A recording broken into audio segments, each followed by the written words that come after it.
Capítulo 6. A meretriz e a noiva do cordeiro. As 7 cenas do julgamento. Passaremos a tratar agora sobre o 6º bloco do livro de Apocalipse, que se inicia com o capítulo 17 e vai até o final do capítulo 19. Nesses 3 capítulos, a maior ênfase é dada à Grande Babilônia, em contraste, obviamente, com a Nova Jerusalém, Apocalipse 21, versículos 1 a 27, que representa a Igreja de Cristo em sua exaltação. Enquanto aquela é a grande meretriz, esta é a noiva do Cordeiro. Algo interessante acontece nessa parte do texto. De forma sutil, como se fosse um código, vemos se repetindo por exatamente 7 vezes a expressão vi. Capítulo 17, versículo 3, versículo 6a, 6b, capítulo 18, versículo 1, capítulo 19, versículos 11, 17 e 19. É por isso que chamamos essa seção de As 7 Cenas do Julgamento. Em Apocalipse 12 a 14, são-nos representados os 5 inimigos do Cordeiro: o dragão, o anticristo, o falso profeta, a grande meretriz e os homens que têm a marca da besta. Porém, desde o capítulo 15, João passa a descrever a ruína de cada um deles, do menor até o maior. Se, no bloco anterior, vimos o juízo de Deus sobre os homens que tinham o sinal da besta, a partir de agora veremos o juízo sobre os comparsas do dragão. No capítulo 17, encontramos a descrição da Babilônia e no capítulo 18, a sua queda. Já no capítulo 19, vemos claramente Cristo triunfando sobre a Babilônia, a besta e o falso profeta, numa descrição muito nítida de sua segunda vinda. A derrota do dragão é reservada para o capítulo 20, em que é descrito o ato final do julgamento de Deus. A mulher montada na besta. Apocalipse 17, versículos 1 a 17. Segundo Apocalipse 17:1, um dos 7 anjos que tinham as 7 taças aparece a João. Ele fala com o apóstolo de forma amistosa e tranquila. Venha, eu lhe mostrarei o julgamento da grande prostituta que está sentada sobre muitas águas. Assim, João é conduzido pelo anjo até o deserto, onde vê a besta escarlate. Esta é aquela mesma que emerge do mar no capítulo 13. Ela representa o sistema político pernicioso do mundo. Esse sistema, ao longo da história, produziu seus vários anticristos, mas, por fim, produzirá o surgimento do assustador homem do pecado, o anticristo. Esta pessoa maligna é a personificação final do sistema anticristão, que ao longo dos tempos, através de governos e nações, principalmente nos grandes impérios do mundo, perseguiu a igreja. Curiosamente, João enxerga a besta no deserto, exatamente para onde a mulher vestida de sol, no capítulo 12, que representa a igreja, havia fugido. Quando vê a besta, nota que não está sozinha. Há uma mulher sentada sobre ela. Contudo, esta não pode ser confundida com aquela vestida do sol. As duas são rivais e se abominam. Diferentemente daquela, a mulher do capítulo 17, que está sentada sobre a besta, é chamada de a grande prostituta. Está bem vestida e repleta de adereços. Como uma rainha, está vestida de púrpura e escarlate, coberta de ouro, pedras preciosas e pérolas. Os soberanos e imperadores das nações são seus amantes. Os povos da terra embriagam-se com o vinho da sua prostituição. Ela carrega na mão uma taça cheia de abominações, que são as imundícias de sua vida promíscua. Na sua testa há uma inscrição terrível: Mistério, Babilônia, a Grande, a mãe das prostitutas e das práticas repugnantes da terra. Apocalipse 17, versículo 5. O capítulo 17 apresenta uma descrição detalhada a respeito da grande meretriz. Nesta descrição, há algumas marcas dignas de destaque. A. Ela é o oposto da noiva do Cordeiro, versículo 1. B. Tem influência mundial, versículos 1 e 15. C. É muito rica, versículo 4. D. É sedutora, versículos 2, 4 e 5. E. Tem a violência com uma de suas marcas, versículo 6. F. Está associada com a besta, versículo 3. A mulher representa uma ideia, é um símbolo, Apocalipse 17, versículo 5. A grande prostituta é, claramente, a Babilônia, que aparece várias vezes nesse bloco do livro. Segundo Lade, o fato de a meretriz estar sentada sobre muitas águas é algo que merece atenção, pois fornece uma chave para a interpretação. Essa descrição não pode ser aplicada literalmente à cidade de Roma, pois esta não fora edificada sobre muitas águas. Aplica-se melhor à cidade da Babilônia, que fora construída numa região cheia de rios e canais, como afirmou o profeta Jeremias. Você que vive junto a muitas águas, Jeremias 51, versículo 13. A questão é que, nos dias de João, a Babilônia já não existia mais como cidade. Babilônia agora é uma ideia, um conceito, símbolo de filosofia carnal e mundana. Para compreender melhor essa questão, é imprescindível relembrar o que foi a Babilônia. Esta cidade é citada na Bíblia por mais de 200 vezes. Estava localizada no que hoje conhecemos como Iraque, entre os rios Eufrates e Tigre, na planície de Sinear. Gênesis capítulo 10, versículo 10. Esse local ficou famoso na antiguidade pela construção da Torre de Babel, através da qual os homens liderados por Nimrod quiseram fazer seus nomes célebres e, em arrogância, decidiram trilhar seus próprios caminhos independentes de Deus. Gênesis 11, versículos 1 a 9. É a primeira cidade mencionada após o dilúvio, a mesma que, posteriormente, é chamada de Babilônia e que fica na região chamada Caldeia. Babilônia era a cidade das maravilhas, com suas lindas e enormes pedras bem ajustadas, com seus jardins suspensos, que foram uma das 7 maravilhas do mundo antigo, e com o templo de Bel, com 200 metros de altura. Na época de Nabucodonosor, por exemplo, abrigava uma civilização bastante avançada. Era o centro do comércio do mundo antigo. Suas muralhas tinham mais de 100 metros de altura e a capacidade para suportar as passagens de 2 carros de guerra lado a lado em sua parte superior. Cada lado da cidade tinha 25 portas de metal, com uma rua saindo de cada porta. Possuía 6 quilômetros de extensão. Era uma cidade muito bem planejada e estruturada, extremamente segura. Sua riqueza era imensurável, pois em seus depósitos estavam os tesouros da terra. Nela estava o melhor da ciência e da sabedoria dos homens, pois os melhores sábios da terra daquela época constavam entre seus habitantes. Babilônia era realmente uma cidade magnífica. Além de tamanha grandeza e importância social, destacava-se também por suas características espirituais e morais. Era uma cidade arrogante, materialista, idólatra e promíscua, diferentemente da Nova Jerusalém de Apocalipse 21, que depende de Deus para tudo e é o tabernáculo de Deus. Babilônia era a cidade que não precisava de Deus, o protótipo de uma sociedade sem Deus, sem valores e os princípios morais ensinados por ela. Por isso, foi alvo do juízo divino, assim como Sodoma e Gomorra. A respeito dessa cidade, Isaías profetizou: Babilônia, a joia dos reinos, o esplendor do orgulho dos babilônios será destruída por Deus, à semelhança de Sodoma e Gomorra. Nunca mais será repovoada nem habitada, de geração em geração.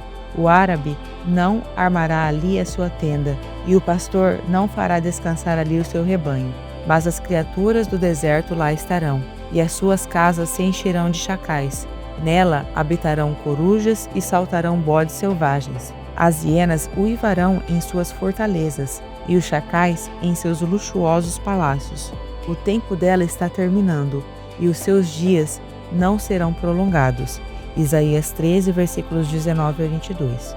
A Babilônia se destaca como o berço da vaidade, em que o homem tem o objetivo de atrair a atenção, os elogios e as homenagens. O berço da ostentação, em que o luxo, a vanglória e a pompa são destaques. O berço do materialismo, em que o mais importante é ter, não ser, em que as coisas são mais importantes que as pessoas. O berço da impiedade, em que impera a crueldade e a descrença. O berço da idolatria, em que deuses são adorados, idolatrados e servidos. O berço da promiscuidade, em que o sexo é parte do culto aos deuses e à satisfação pessoal, em que a prostituição, o adultério, a homossexualidade e toda forma de aberração sexual são considerados práticas lícitas e normais. O berço do orgulho, em que a soberba e o egoísmo são alimentados. O berço da crueldade, em que idosos e crianças são maltratados e a maldade é cultivada. O berço da feitiçaria, em que práticas ocultas, poções mágicas e drogas são desenvolvidas. Na Babilônia, a humanidade organiza-se em patente rebelião contra Deus. Apocalipse 17, versículo 5. Desenvolvendo e sustentando um sistema político. Apocalipse 18.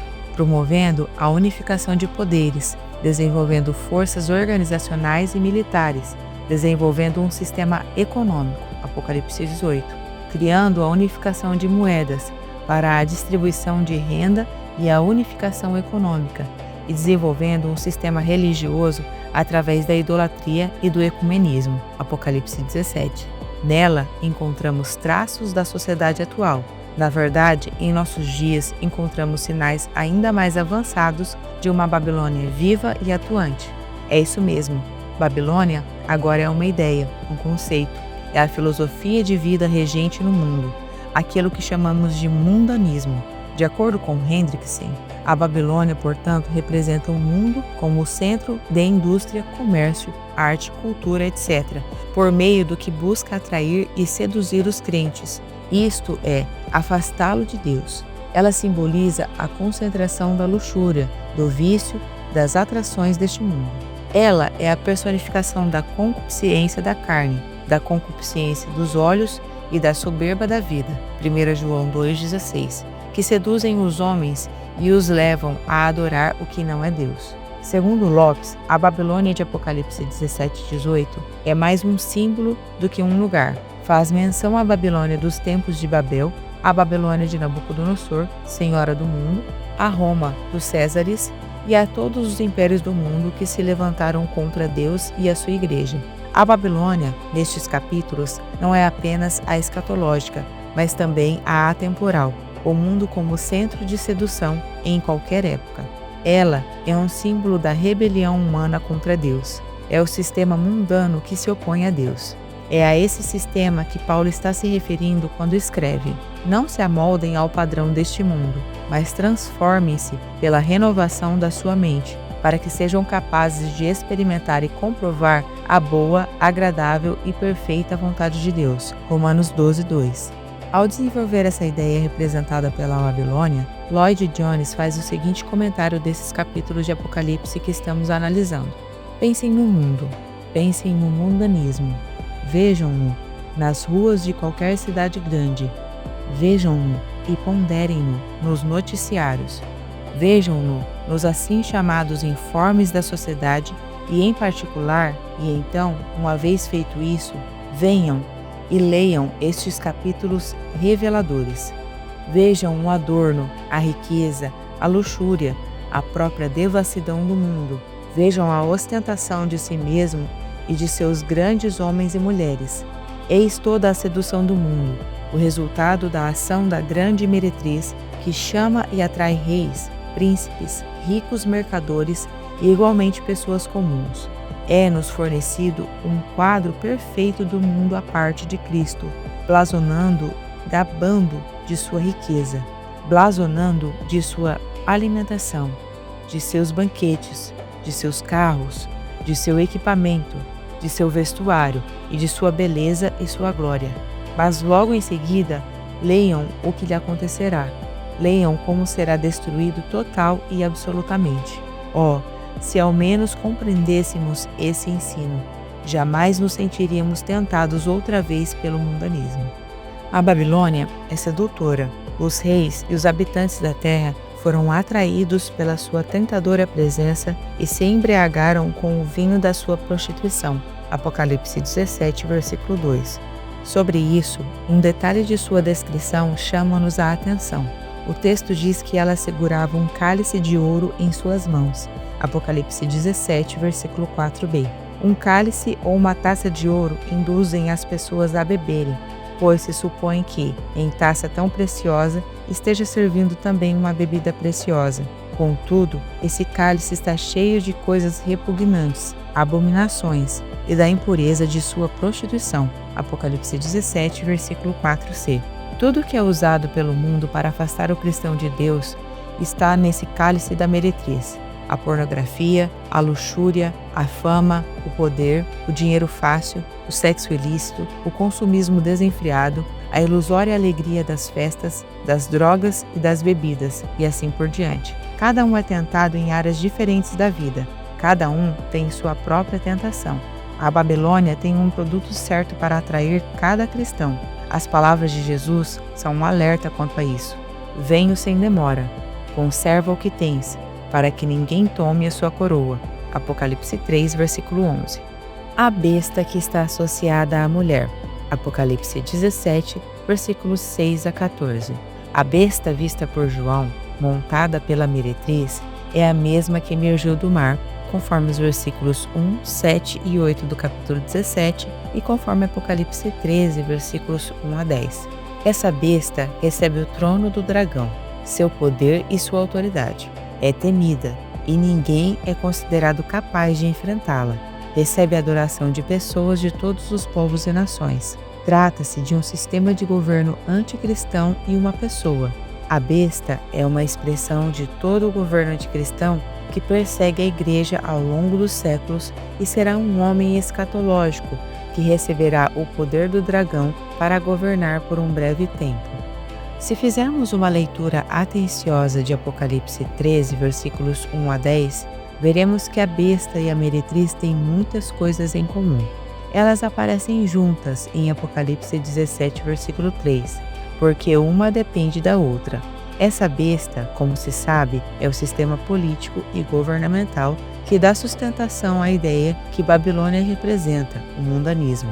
Este, por sua vez, é a mentalidade que rege esse sistema político perverso e sem Deus. De acordo com João, a prostituta e a besta andam juntas, até o relacionamento entre elas entrar em colapso. Apocalipse 17, versículos 16 a 17. A descrição que o apóstolo João faz dessa besta é muito intrigante. Ela é vermelha, tem 7 cabeças e 10 chifres. Sua cor é vermelha por causa do sangue dos santos, o sangue das testemunhas de Jesus. Apocalipse 17, versículo 6. Com relação às cabeças e aos chifres, o anjo explica a João: aqui se requer mente sábia. As 7 cabeças são 7 colinas sobre as quais está sentada a mulher. São também 7 reis. 5 já caíram, um ainda existe, e o outro ainda não surgiu. Mas quando surgir, deverá permanecer durante pouco tempo. A besta que era e agora não é o 8º rei. É um dos 7 e caminha para a perdição. Os 10 chifres que você viu são 10 reis que ainda não receberam reino, mas que por uma hora receberão autoridade como reis junto com a besta. Eles têm um único propósito e darão seu poder e sua autoridade à besta. Apocalipse 17, versículos 9 a 13. Sendo assim, passemos a analisar algumas características dessa besta. Em primeiro lugar, ela era e já não é. Essa frase é usada porque a besta foi personificação dos grandes impérios do passado. Já não é porque esses impérios caíram. Está para emergir porque, antes da segunda vinda, o anticristo se levantará para caminhar para a destruição. Em segundo lugar, ela tem 7 cabeças. Na explicação do anjo, as 7 cabeças simbolizam ao mesmo tempo 7 colinas e 7 reinos. As 7 colinas podem ser interpretadas geograficamente como as 7 colinas de Roma. Vemos aqui uma clara menção à Roma imperial, que no contexto de João assumia muito bem o papel da Babilônia, pois vivia no luxo, espalhando falsas religiões, contaminando as nações com sua idolatria e seu pecado, e perseguindo a Igreja de Cristo. Com relação aos 7 reinos, podemos, sem receio, interpretá-los historicamente. De acordo com Wisber, esse texto está falando de 7 grandes reinos anticristãos: o reino egípcio, o império assírio, o império babilônico, o império persa, o império grego, o império romano e, por fim, o reino do anticristão. De acordo com o versículo 10, 5 desses reinos já haviam caído no tempo de João. Um estava existindo e outro ainda não havia chegado. Quando este chegasse, duraria pouco tempo. A interpretação é simples. Na lista dos 7 reinos citados no início deste parágrafo, os 5 primeiros impérios já haviam caído. Naquele momento, João via o Império Romano. Contudo, o reino do anticristo escatológico ainda não havia chegado. Quando chegasse, duraria pouco.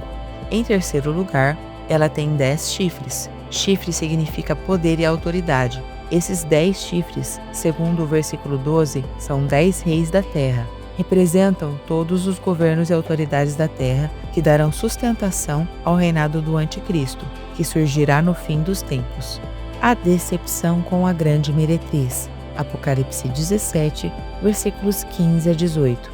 Por certo tempo, parece que tudo está indo bem para a meretriz. Todas as pessoas do mundo, sobretudo os mais poderosos da terra, envolveram-se e corromperam-se com ela. Eles sustentam essa mulher e, por estarem apaixonados, acreditam plenamente em suas ilusões e em suas mentiras, ou seja, em sua cultura anticristã. Contudo, nos versículos 15 e 16 de Apocalipse 17, encontramos o mundo inteiro decepcionado com a grande meretriz. Todas as pessoas que compõem esse mundo anticristão, com a besta, voltam-se contra a meretriz. No final, todos a odiarão e, em grande decepção, arrancarão suas vestes e a despojarão de seus enfeites luxuosos e caros. Depois, devorarão sua carne e farão dela um grande incêndio. Isso significa que chegará um tempo em que as pessoas do mundo, que com seus governos anticristãos constituem a besta e que estão enfeitiçados com a meretriz, isto é, a sedução deste mundo, seus prazeres e ilusões, sua cultura e luxúria, verão quão tolas elas têm sido. Esse texto mostra a trajetória das pessoas do mundo. São seduzidas e se apaixonam pelos prazeres e devaneios mundanos e ficam endurecidas com relação a Deus, proferindo todo tipo de blasfêmia contra Ele. Acreditam que podem fazer o que querem, sem que isso lhes traga alguma consequência. Lê do engano. Só notarão o que fizeram quando for tarde demais, quando não houver mais chances de voltar atrás. Chegará um tempo em que experimentarão um choque de realidade, pois se encontrarão castigadas por causa de sua própria tolice. Assim, essas pessoas se revoltarão contra os sistemas em que sempre acreditaram. O trecho final de Apocalipse 17 aponta para um colapso econômico e político, que abrirá caminho para o anticristo reinar. Este se apresentará como o salvador das revoltas e os reunirá para uma batalha, conforme Apocalipse 19, versículo 19. Vale lembrar que a besta, que inicialmente sustenta a meretriz e depois se levanta contra ela, é o sistema político perverso, representado pelos seus anticristos ao longo da história, que nos últimos dias será manifestado na pessoa do grande e terrível anticristo escatológico. Em outras palavras, o colapso da Babilônia indica o início do reinado deste maligno, que está para subir do abismo e caminha para a perdição. Apocalipse 17, versículos 8 e 11. Seu reinado durará pouquíssimo tempo, pois logo em seguida acontecerá a segunda vinda de Cristo. A queda da grande Babilônia. Apocalipse 18, versículos 1 a 24. O capítulo 18 de Apocalipse é, em essência, um cântico fúnebre que celebra a queda da Babilônia. O apóstolo João vê outro anjo descendo do céu. Este vem cheio de autoridade e esplendor, com missão de anunciar a queda da Babilônia. Em grande voz, ele grita: "Caiu, caiu a grande Babilônia. Ela se tornou habitação de demônios e antro de todo espírito imundo, antro de toda ave impura e detestável, pois todas as nações beberam do vinho da fúria da sua prostituição. Os reis da terra se prostituíram com ela. A causa do seu luxo excessivo, os negociantes da terra se enriqueceram." Apocalipse 18, versículos 2 a 3. A queda da Babilônia é tão certa que é anunciada pelo anjo como se já houvesse acontecido. De acordo com esse texto, o motivo de sua queda é a corrupção total que praticou com as nações e seus mercadores. Apocalipse 18, versículo 3. Estes aqui são todos os que se envolvem com os negócios da Babilônia, vendendo suas mercadorias, representam todos os que aplicam o coração aos cuidados do mundo. São líderes, sábios e pensadores cujo intento é a construção de um mundo sem Deus. São também os meios midiáticos e marqueteiros, as grandes empresas que vendem a imagem da Babilônia. São ainda todos os grandes ou pequenos que lucram com esse sistema corrupto. É peculiar a forma como a NTLH apresenta esse texto. Os homens de negócio deste mundo se enriquecem à custa das práticas sexuais sujas da prostituta. Em seguida, vem outra voz do céu, e esta é dirigida aos crentes em Cristo. Saiam dela, vocês, povo meu, para que vocês não participem dos seus pecados, para que as pragas que vão cair sobre ela não os atinjam, pois os pecados da Babilônia acumulam-se até o céu, e Deus se lembrou dos seus crimes. Apocalipse 18, versículos 4 a 5. Nesta mensagem, o povo de Deus é alertado a se retirar do meio desse sistema iníquo e condenado, na véspera de sua destruição total. Essa mesma admoestação também foi feita aos crentes de todas as épocas e de todos os lugares, conforme Isaías 48, 20, Isaías 52, 11, Jeremias 50, versículo 8 e versículos 41 a 44, Zacarias 2, versículo 7.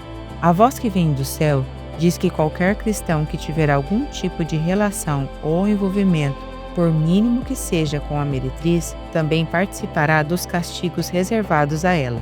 Os filhos de Deus devem separar-se do mundo, para não serem cúmplices de seus pecados e não serem destruídos com ele.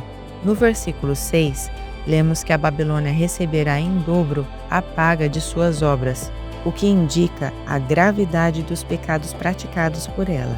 Isso não quer dizer que ela receberá 2 vezes mais punição do que merece, mas sim que receberá a quantia exata de punição por tudo que fez. É tudo o que ela merece. A ideia do texto na língua original é de castigo em dobro, conforme o pecado que é duplo. É o que diz o versículo 7. O quanto a si mesma se glorificou e viveu em luxúria, dai-lhe em igual medida tormento e pranto. A balança de Deus pesa com precisão. De acordo com Ladd, a ideia de pagar em dobro as obras de alguém é uma expressão do Antigo Testamento que indica castigo completo, conforme Jeremias 16, versículo 18 e 17, versículo 18. A Babilônia terá o que merece, porque em sua soberba debocha de Deus, dizendo: estou sentada como rainha, não sou viúva, e jamais terei tristeza. Apocalipse 18, versículo 7, parte C.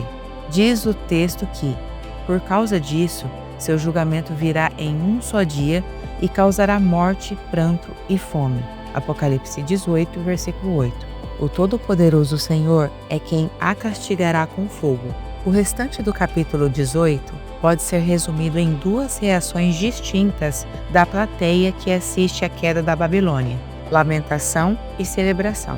Em primeiro lugar, vemos nos versículos 9 a 19 a lamentação dos reis, dos mercadores e dos marinheiros ao verem a derrocada da Babilônia e a futilidade de seus investimentos. João diz que eles chorarão e se lamentarão, principalmente os mercadores, pois verão que se esvaziaram suas expectativas de lucro. Agora ninguém compra mais sua mercadoria. A mentira foi desmascarada. Ninguém acredita mais nas falsas promessas de seus produtos. Por isso, o prejuízo deles é colossal.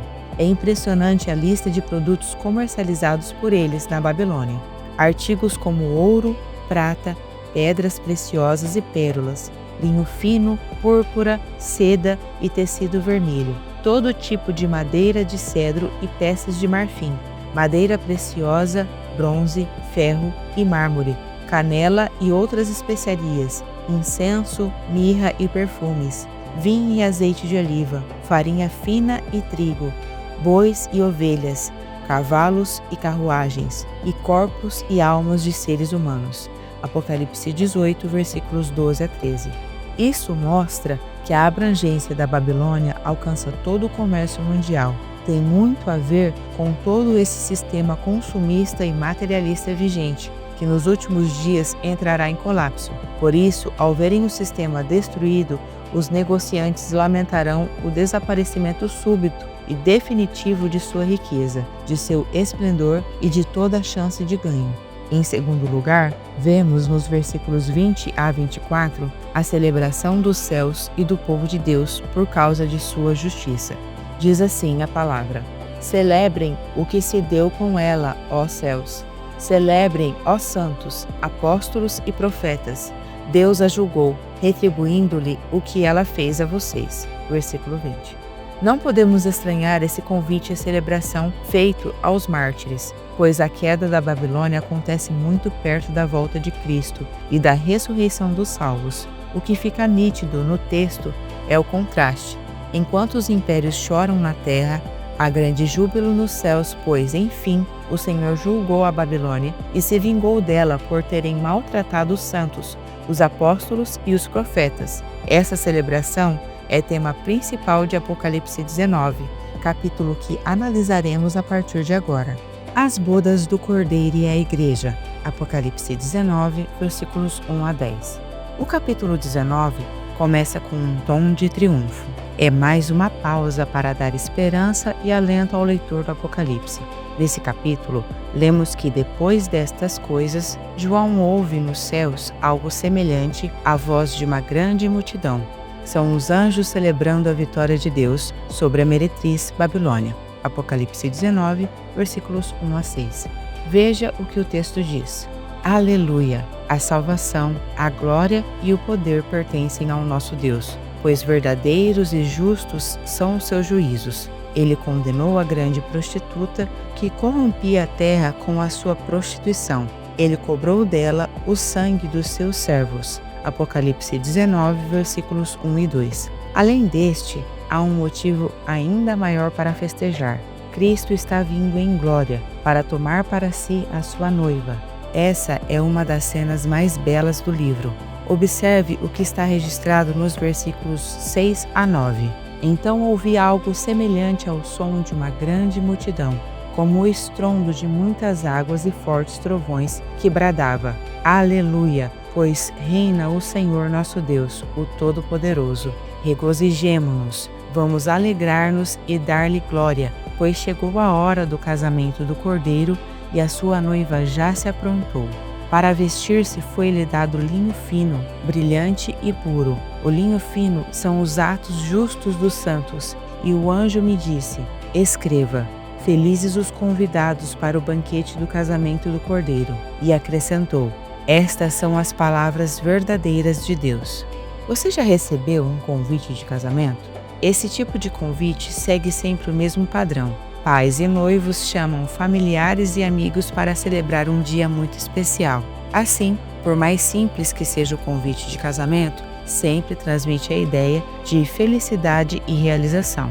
Em Apocalipse 19, versículos 6 a 9, encontramos o mais precioso de todos os convites. É o casamento de Cristo e sua igreja. A Bíblia o chama de bodas do Cordeiro e acontecerá na vinda do Senhor.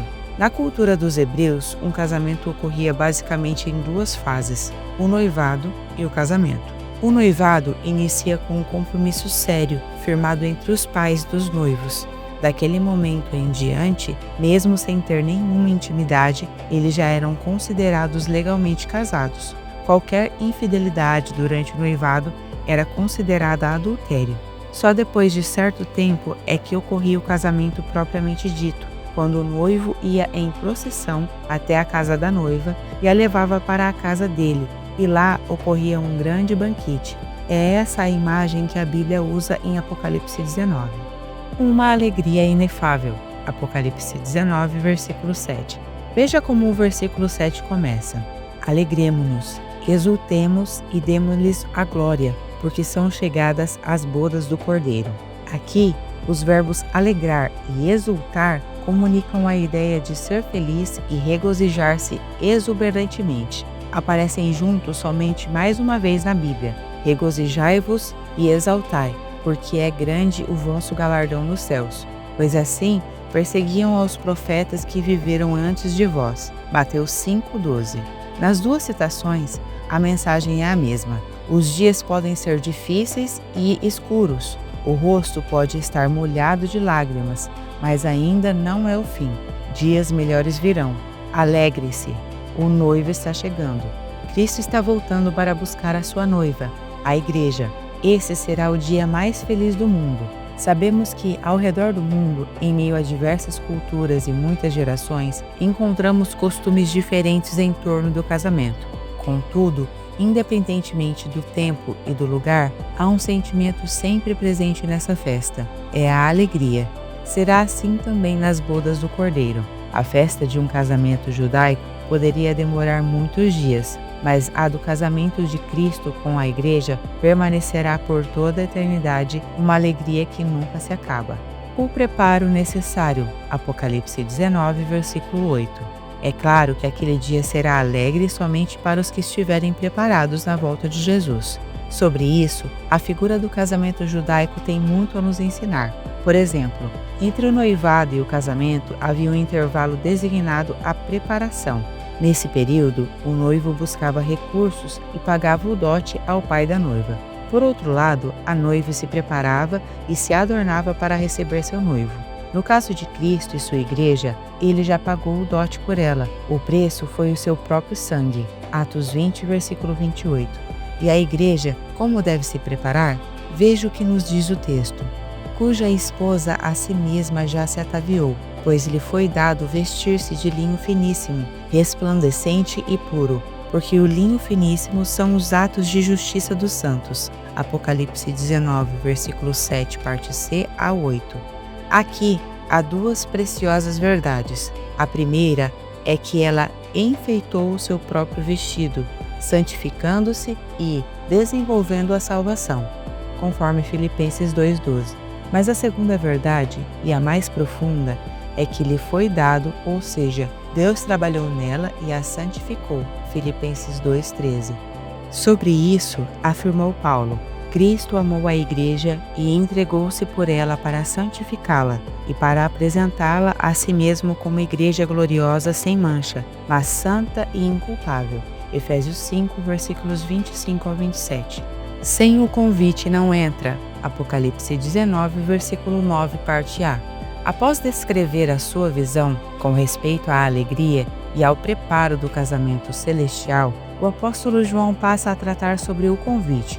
Ele anota as palavras ditas por um anjo, que diz: bem-aventurados aqueles que são chamados à ceia das bodas do Cordeiro. Apocalipse 19, versículo 9a. Na NTLH está escrito assim: felizes os que foram convidados para a festa do casamento do Cordeiro. Que privilégio! Quem são esses convidados? O contexto indica que são os que entenderam e aceitaram o convite de Jesus. Mas que convite é esse? Aquele magnífico convite estendido a todos. O Espírito e a noiva dizem: vem. E todo aquele que ouvir diga: vem. Quem tiver sede, venha. E quem quiser, beba de graça da água da vida. Apocalipse 22, versículo 17. Todos os que respondem positivamente recebem a salvação. São vestidos de vestes brancas e podem assentar-se à mesa do Cordeiro. Há aqui uma sobreposição de imagens. Os convidados e a noiva são a mesma pessoa. A noiva é a igreja e os convidados para as bodas são todos aqueles que fazem parte dela. A igreja é o povo mais feliz do universo. A noiva pode acreditar. Apocalipse 19, versículo 9, parte B. Em conclusão, o anjo acrescentou: são estas as verdadeiras palavras de Deus. Apocalipse 19, versículo 9, parte B. Diante das constantes aflições que a igreja enfrenta aqui na terra, a cena descrita por João poderia parecer-lhe uma miragem no deserto ou um sonho utópico. Mas o mensageiro celeste faz questão de lembrá-la que tudo aquilo é uma promessa de Deus e que Ele é fiel para cumprir as suas promessas. O próprio Deus declarou isso. Apocalipse 19, versículo 9, parte B. A promessa de sua vinda é repetida no Novo Testamento mais de 300 vezes. É a maior certeza cristã. Portanto, a igreja pode confiar. O Cordeiro não esqueceu sua noiva e logo ele virá buscá-la. Ele mesmo disse: não fiquem aflitos, creiam em Deus e creiam também em mim, e eu vou preparar um lugar para vocês. Voltarei e os levarei comigo para que onde eu estiver, vocês estejam também. João 14, versículos 1 a 3. Que esperança maravilhosa! Estaremos nas bodas do Cordeiro. Portanto, alegremo-nos, exultemos e demos-lhe a glória. Apocalipse 19, versículo 7. Os descrentes podem até debochar das promessas de Deus, mas o Senhor quer que o seu povo saiba que pode confiar nelas. Por favor, leia novamente com bastante atenção Apocalipse 19, versículos 7 a 9. Qual é o sentido mais forte nesse texto? Se você respondeu alegria ou felicidade, acertou. Agora, Cristo está conosco, conforme Mateus 19, versículo 20. Mas, no porvir, estaremos para sempre com Ele. A história da igreja terá um final muito feliz. Contudo, não será apenas por um instante, mas por toda a eternidade. O espírito da profecia. Apocalipse 19, versículo 10. Antes de passarmos para o próximo tópico, é necessário discorrermos um pouco sobre essa questão. Em Apocalipse 19, versículo 10, algo bem diferente acontece. Note o que o texto diz: prostrei-me ante aos seus pés para adorá-lo. Ele, porém, me disse: vê, não faças isso. Sou conservo teu e dos teus irmãos que mantêm o testemunho de Jesus. Adora a Deus, pois o testemunho de Jesus é o espírito da profecia. As declarações ouvidas são tão fortes, as cenas vistas são tão sublimes e o ser que está diante dele é tão glorioso e poderoso que João fica atordoado, chega ao ponto de confundir o anjo com o próprio Jesus e por isso prostra-se para adorá-lo. Mas o anjo repreende o apóstolo dizendo: adora a Deus, pois o testemunho de Jesus é o espírito da profecia. O que significa a expressão o espírito da profecia? Basta uma simples observação do texto no seu contexto para encontrarmos a resposta. A palavra traduzida aqui por espírito é pneuma, que, pelo contexto, tem o sentido de essência ou princípio vital. Não se refere a uma pessoa, mas a um princípio. Assim, a expressão poderia também ser traduzida por a essência da profecia ou o propósito da profecia. É importante notar que essa expressão faz parte da repreensão que o anjo fez a João, quando este quis adorá-lo. É como se o anjo dissesse: João, as cenas que estou lhe mostrando não são para levá-lo a me adorar, são para levá-lo a adorar a Deus, o Cristo. Concordamos com MacDonald, que explica esse versículo 10 dizendo que o verdadeiro propósito da profecia é dar testemunho da pessoa e da obra de Jesus. Por isso, dizer que o espírito de profecia é um homem ou uma mulher, com base nesse texto, é desrespeitar as normas mais primárias da interpretação bíblica. A segunda vinda de Cristo. Apocalipse 19, versículos 1 a 21. A descrição das bodas do Cordeiro que vemos na primeira parte do capítulo 19 é uma forma poética e figurada para referir-se à volta de Cristo. Contudo, a leitura da segunda parte desse capítulo não deixa dúvida. O texto está tratando a respeito do retorno visível e pessoal de Cristo à Terra para trazer o juízo sobre os maus, buscar a sua igreja e levá-la para a casa do Pai. Ele cumprirá a promessa que fez em João 14, versículos 1 a 13, que dizia: na casa de meu pai há muitas moradas. Se assim não fora, eu vô-lo teria dito, pois vou preparar-vos lugar. E quando eu for e vos preparar lugar, voltarei e vos recebereis para mim mesmo. O cavaleiro no cavalo branco. Apocalipse 19, versículos 11 a 16. Vamos à análise do texto. O apóstolo vê uma cena magnífica da segunda vinda de Cristo, que ele descreve assim: vi os céus abertos e diante de mim um cavalo branco, cujo cavaleiro se chama Fiel Verdadeiro. Ele julga e guerreia com justiça. Seus olhos são como chamas de fogo, e em sua cabeça há muitas coroas, e um nome que só ele conhece, e ninguém mais. Está vestido com um manto tingido de sangue, e o seu nome é Palavra de Deus. Os exércitos dos céus o seguiam, vestidos de linho fino, branco e puro, e montados em cavalos brancos. De sua boca sai uma espada afiada, com a qual ferirá as nações. Apocalipse 19, versículos 11 a 15. Chegamos enfim ao acontecimento mais aguardado de todo o livro.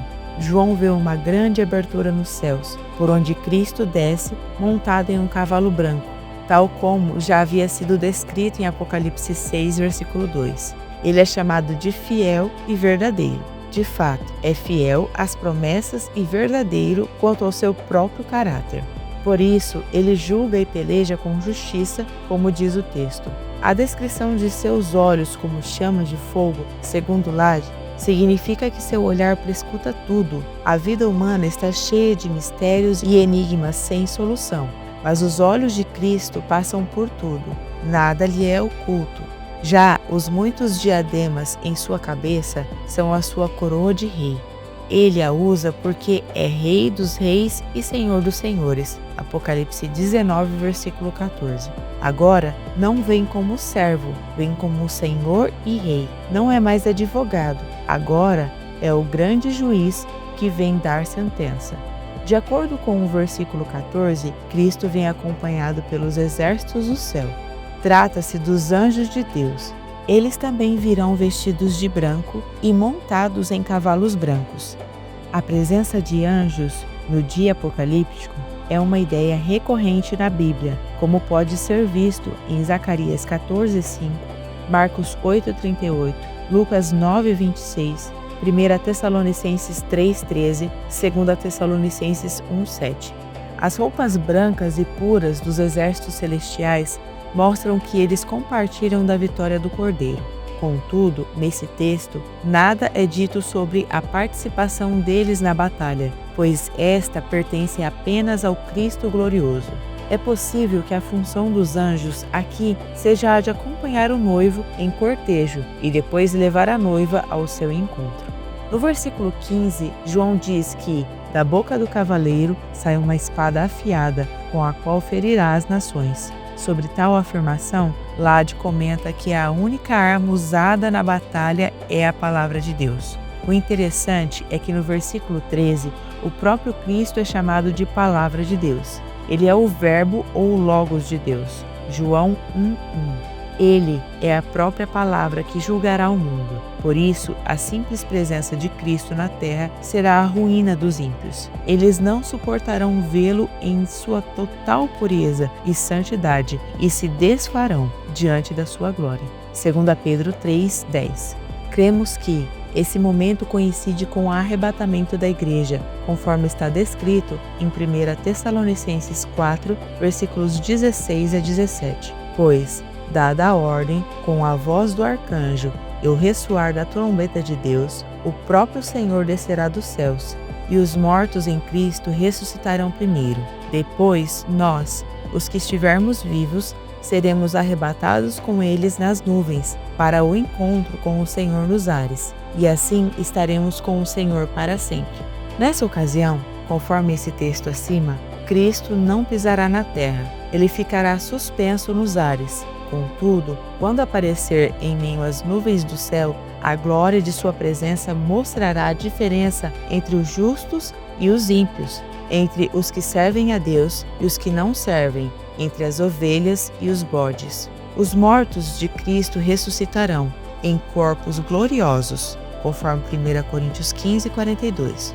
Os salvos que estiverem vivos serão transformados e arrebatados para perto de Jesus. 1 Coríntios 15, dos 50 ao 54, 1 Tessalonicenses 4:17. No entanto, os ímpios não suportarão a glória de sua vinda e se derreterão em sua presença. A vitória esmagadora do cavaleiro. Apocalipse 19, versículos 17 ao 21. A parte final de Apocalipse 19 faz-nos vislumbrar uma guerra bastante desproporcional, pois aqueles que tentam levantar-se contra Cristo não são, nem de longe, oponentes à altura dele.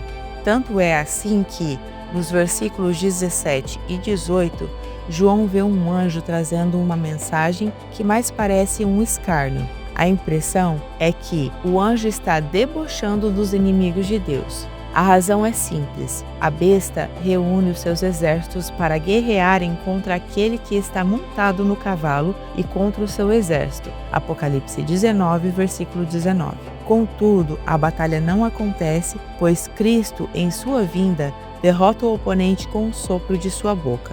Ele dissipa seus inimigos pela manifestação de sua presença, conforme 2 Tessalonicenses 2, versículo 8. A vitória é esmagadora.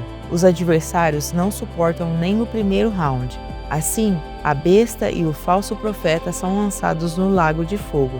Os ímpios são mortos com a espada que saía da boca daquele que está montado no cavalo. Apocalipse 19, versículo 21.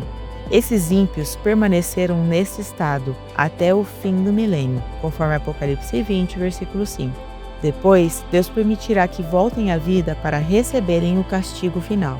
No capítulo 19, lemos que, com o aparecimento de Cristo, já receberam o veredito. Todavia, no capítulo 20, somos informados de que, após o milênio, eles se levantarão para cumprirem a pena, a extinção definitiva ou aniquilação completa, que também é chamada de segunda morte. Apocalipse 20, versículos 5, 6 e 14.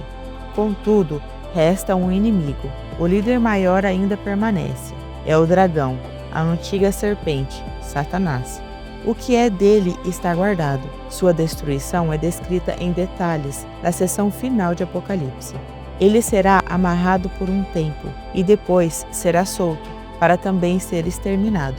Mas esse é um assunto para o próximo capítulo. Por agora, basta sabermos que, no final de Apocalipse 19, temos Cristo, o cavaleiro do cavalo branco, triunfando sobre seus inimigos. A Babilônia foi humilhada e agora está destruída. O anticristo e o falso profeta estão derrotados, mas a igreja está nos céus, glorificada, desfrutando de uma grande festa que irá demorar 1000 anos.